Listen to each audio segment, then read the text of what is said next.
жақсы болып кетсін, жардам беріледі. Атам жақсы көреді.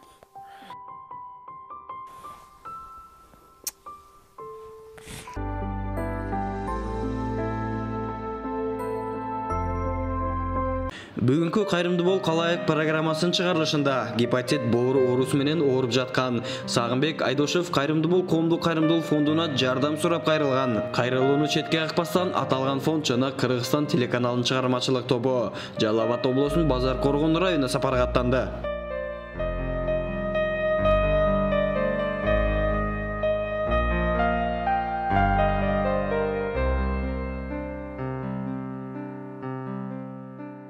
Азыркы учурда Сагынбек Айдошев Базар Коргон районунун ооруканасында жатат.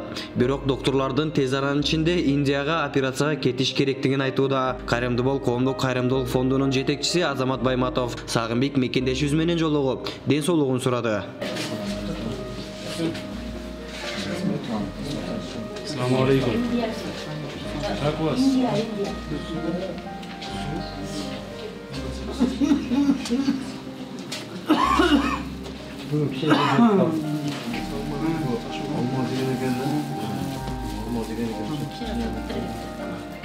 Сагын Кудай буйруса баары жакшы болот, Кудай буйруса. Жараткан сат дүйнөгө бир жаратчы болупстан мындай сыноолор болуп турат экен. Сагын, ошо аракет кылабыз, Кудай буйруса, Кудай буйруса.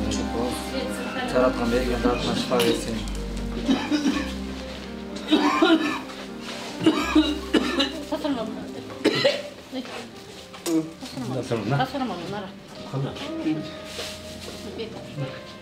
Аталган фонд жакынкы арада Индия мамлекетине иш сапар менен барып, дал ушул боор оорусун операция кылган оорукана менен келишим түзүп келген. Ал эми Сагынбек Айдошевке кайдыгер карабаган элди Азамат Байматов жардам берүүгө чакырды. Кымбаттуу кыргыз элим, ушу менин балам 32 жашта 2 балалуу ушу ооруга чалдыгып, ушу силерден жардам сурайлы деп кайрылып атам. Эми шипасын берсе, Кудай кааласа, менин балам жакшы болуп кетсе, şu elge kul olup işleri деген bir nemeni айтайын. Elime razımın. Avu Kırgızstan bu mekendeşlerge o şakta birge yürü neme Rusya'dağlar özünün internetten görüp alıp çılabay zvanit kılıp atacak. Akça jönep atacak. Kандай dens olup. Жақшы Kudayga şükür. Emi Esalaman barıp gelse, gülüp çaynap gelse bunu gül bilen tozup alabız dep dostlar aytışat. Endi Kuday kalırsa dasturxan jayıp elge razılığımı aytayın dep atam. Жараткан тилегиңизди кабыл кылсын. Ооба. Кымбаттуу элим, силерди азыркы абыктуу жаштарына чуркагандарына 1000 марта ыраазымын. 1000 жолу айрылсам аз. Жаштар уюму тике туруп азыр 4 күндөн бери тыным жок, уктабай, ошторго чейин барып, мечиттерге, ишканаларга кайрылып, көчөдөгүлөр дагы эшитип, көрүп туруп, сүрөтүн көрүп туруп, акчасын аябай айтат. Чоң ата буйруса баары жакшы болот. Мына бүтүндөй жумурай журт. Мен кыргызмын дегендер, баардык кыргызмын дегендер кай жактан болбосун, бир бүтүнгө айланып, бир уч кыргыз эл экенбиз. Мына Индия мамлекетинде 1 миллиард 380 миллион адам жашайт экен. Биз 6 миллион эл бир кичинекей айылдын эле бир санын түзөт экенбиз. Ошон үчүн келиңиз, кичинекей бир уч элде бир гана нерсе керек экен, ынтымак, биримдик керек, урматтуу мекендештер.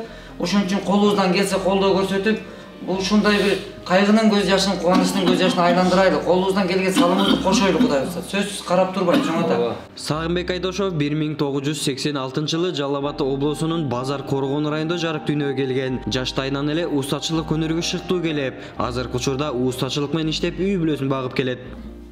Улум Сагынбек 1986-жылы туулган, августта, 5-август. Балам жакшы, кичикпей, колунан бар жок келет, жакшы эле. Ата-энеге, бир туугандарына күйүмдүү, элине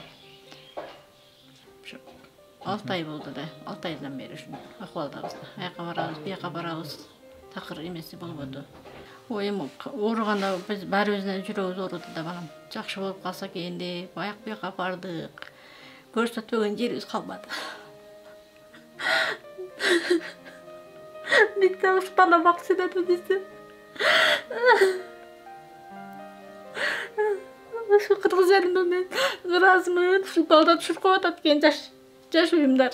Şularga meni aldadan razılığımı veren ben dağı.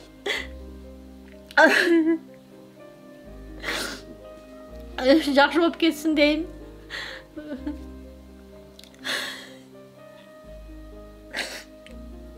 Ооруганда ушу бала чакасынын пешенесинде эле жүрбөйбү деп ар нерсени ойлоп кетсин да. Жакшы болуп калсын деп качандан бери ушу 6 айдан бери аракет кылып атабыз, аяка бияка чуркап. Ушу кыргыз элиме мен суранат элем ушу балам жакшы болуп калсын, кичине жардам кылгыла деп. Сагынбек мекендешибиз азыркы учурда сүйүктүү жар жана бир уул, бир кыздын бактылуу атасы. Азырет баласы 4 жашта болсо дагы атасынын абалын түшүнүп, жардам сураганын көргөн адамдын жүрөгү кыйлайт. Atam жақсы көрем, atam жақсы болып шықсам. Сагынбек мекендешибизде үй бүлөсү эле эмес, кошуналары, жалпы айыл журту кайдыгер карабаган мекендештерди жардам берүүгө чакырат. Чурека биздин көчөнүн аксакал атабыз болот.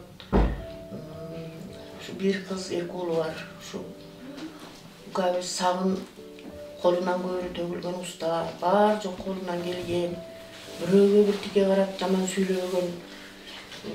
Ушу жакшылык кылса, ушунчалык жаны менен жардам берген. Ушундай балабыз эле, укабыз эле.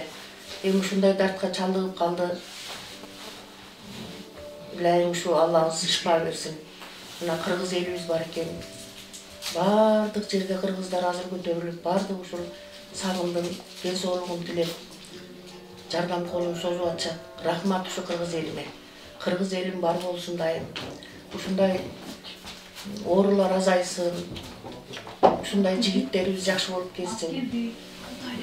Дагы ушу элдерден суранат элем, ушу жардам берип атасыңар, дагы ушу жардам бергиле. Укпагандар угуп, ушу балабызга жардам бергиле. Алла ушу шифасын берсин. Биз ушуну тилеп отурабыз, көчөбүз бардыгыбыз. Айыл тилеп атат, кыргыз эли тилеп атат. Билайым шифасын берсин. Ак жол мына азыр сапар алдында турат. Аман эсен барып, ушу дартынан сакайып келсин. Ушул алып кетип аткан балдарга дагы чоң рахмат. Ошо Индия элине да рахмат. Ушундай элдерге шифа берип аткан. Илайым ушундай колдору дарт көрбөсүн. Ушундай врачтарыбыз көбөйсүн. Рахмат бардыгына ушу жардам бергендерге.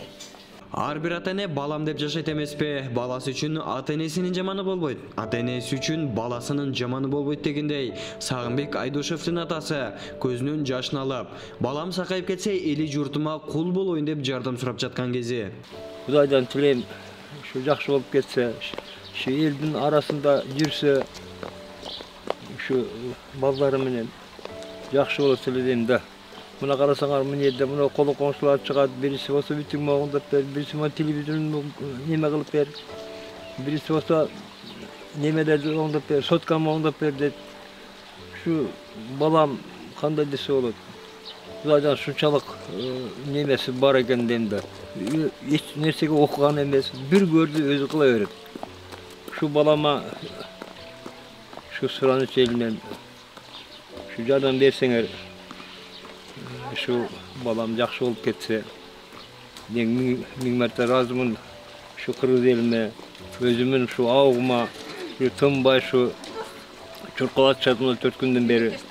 Эми эсен-аман ушу барып келсе, бир ушу кичинакай баласы болсо гүл менен тозуп алам деп ушунчалык неме болот. Мына 7 каналда ата оорубаң, ата жакшы болуп келиң деген ушу неме менен неме болот. Эми суранып силерден эле. Şu жардам берип койсоңор, мындай акчаны менде жок. Сагынбек Айдошевду тез аран ичинде Индияга алып барып операция жасатпаса, күндөн күнгө акыбалы оорлоп баратат. Кыргыз элибиз байыртадан эле бири-бирин таштабай жардам берип келген эл болгондуктан, бул жолу дагы Сагынбек Айдошевге кайдыгер карабай жардам берет деген ой менен бүгүнкү берүүбүздү жыйынтыктайбыз. Төмөндөгү көрсөтүлгөн банк эсептери аркылуу жардам берсеңиздер болот.